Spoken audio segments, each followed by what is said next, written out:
veux du pain? Tu veux du pain? Coucou Elisabeth. Bonjour Sabrina. Aujourd'hui, on vous a préparé un podcast. Mouah. Ah oui, aux petits oignons, le podcast. Ou plutôt au bon beurre fondu.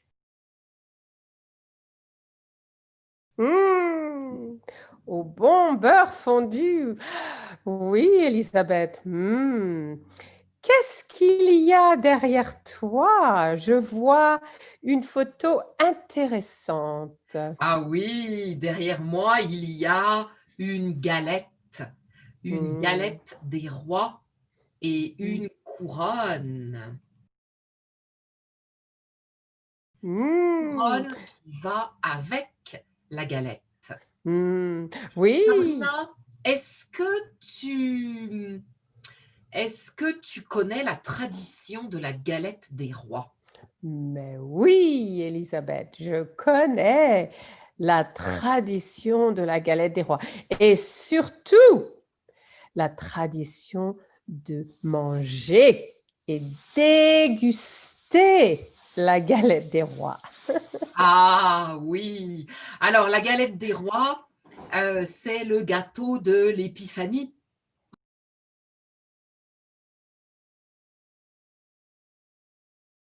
C'est 12 jours après Noël. Alors, Sabrina, tu parles de déguster la galette, mais est-ce que tu fais aussi la galette?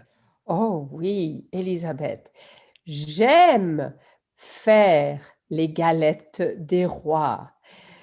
Dans la galette des rois, il y a un ingrédient fantastique.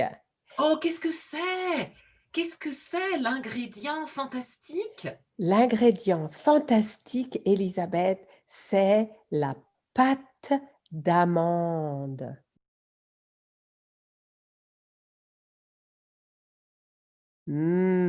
Ah, la Et frangipane. la frangipane, oui. La frangipane est à base de pâte d'amande. Et c'est un vrai délice. Oui, moi aussi, j'adore la frangipane. Et un autre ingrédient indispensable dans la galette, c'est le beurre.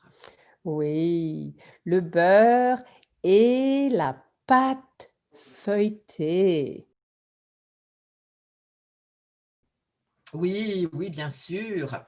Tu connais la petite chanson qui Quelle dit chanson, Elisabeth? « J'aime la galette, savez-vous comment? Quand elle est bien faite, avec du beurre dedans. » Ah oui, non, je ne connaissais pas la chanson, mais j'apprécie. Ah, merci, merci. Alors, Alors, Elisabeth, oui. oui, la galette, c'est une tradition. Le jour de l'Épiphanie, on mange la galette, on coupe la galette.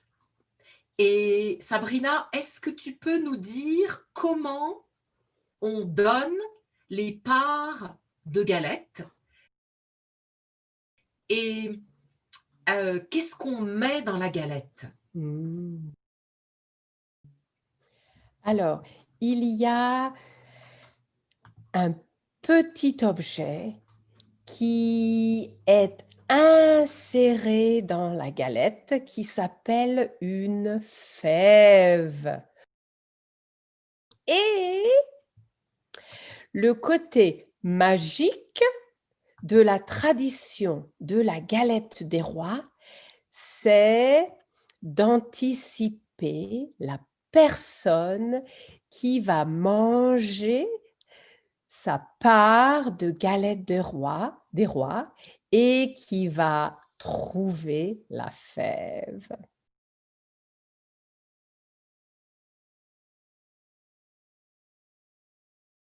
Oui, alors la fève, à l'origine, alors la fève traditionnelle, c'est un petit objet qui représente un personnage de la crèche, de la nativité. Ici, on voit le petit Jésus, l'âne et le bœuf et les santons, les rois mages qui apportent des cadeaux à Jésus. À l'origine, la fève, c'était une fève de haricots. Et la tradition de la fève remonte aux Romains.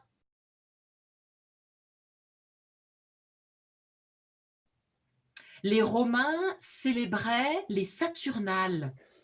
Les Saturnales, c'était des fêtes pour célébrer Saturne, qui était une divinité. Et les Romains, avec cette fève, donnaient la possibilité à un esclave d'être le roi d'un jour.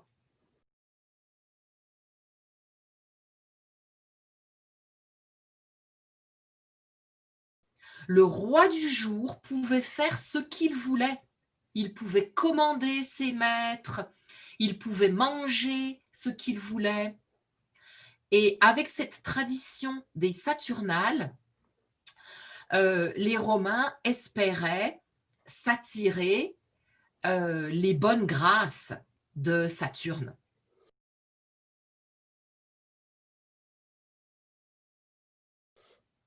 Alors, cette tradition a évolué, elle est devenue catholique, chrétienne, hein, et maintenant, de nos jours, on trouve tout type de fèves. Si vous voulez des fèves Harry Potter,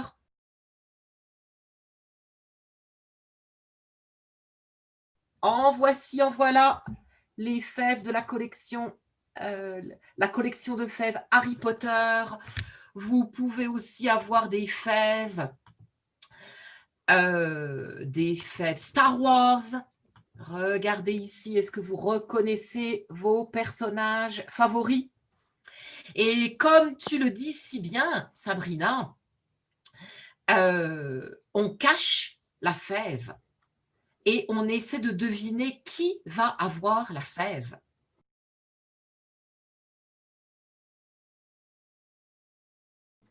Alors, pour ne pas tricher, on demande à la personne la plus jeune d'aller sous la table.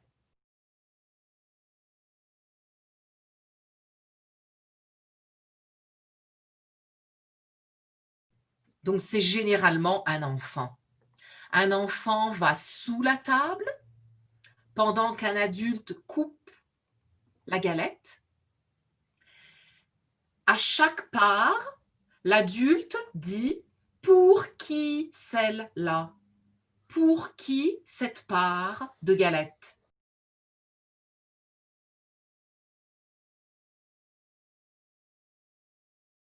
Et l'enfant, sous la table, nomme une personne. Pour maman, pour mon frère. Comme ça, on ne triche pas. Oui, je me souviens. Aller sous la table et dire à qui allait aller ces parts de galets des rois. Et quand j'étais petite, les fèves étaient faites de porcelaine. Maintenant, c'est rare de trouver des fèves en porcelaine dans les galettes des rois.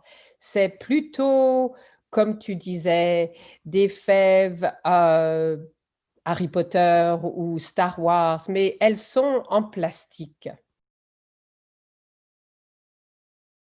Oh, il y a il y a toute une gamme de fèves, Sabrina. La qualité dépend, la qualité des fèves dépend du prix de la galette. Si on achète la galette chez un boulanger, mais on peut acheter des fèves de toutes sortes de qualités différentes.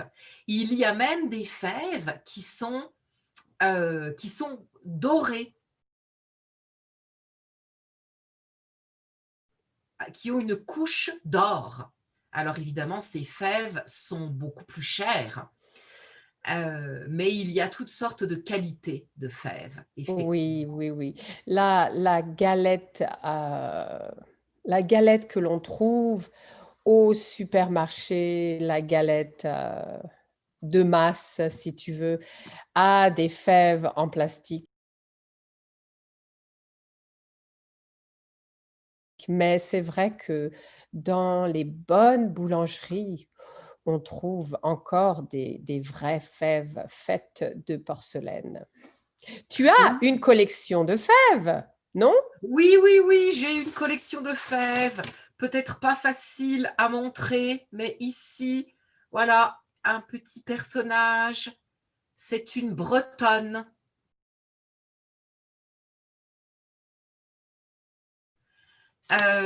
Ici, c'est un moulin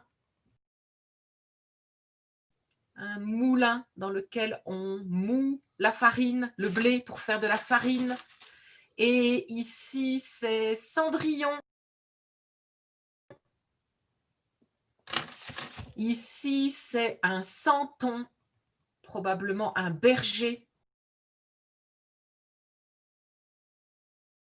Un santon de la crèche. Alors, la galette est une tradition très respectée en France. Et pendant tout le mois de janvier, quand on se rassemble avec des amis, avec la famille, au travail, on célèbre avec la galette des rois. Il y a toujours une galette pendant les événements du mois de janvier. Les comités d'entreprise organisent une fête avec la galette. Alors on mange la galette et on boit du cidre.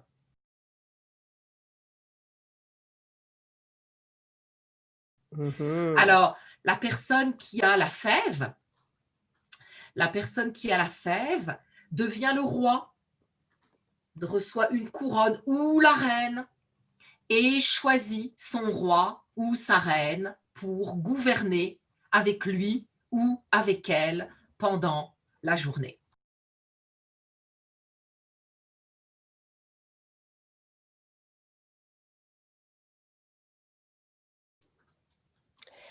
Quelle belle tradition, mais surtout, quelle dégustation.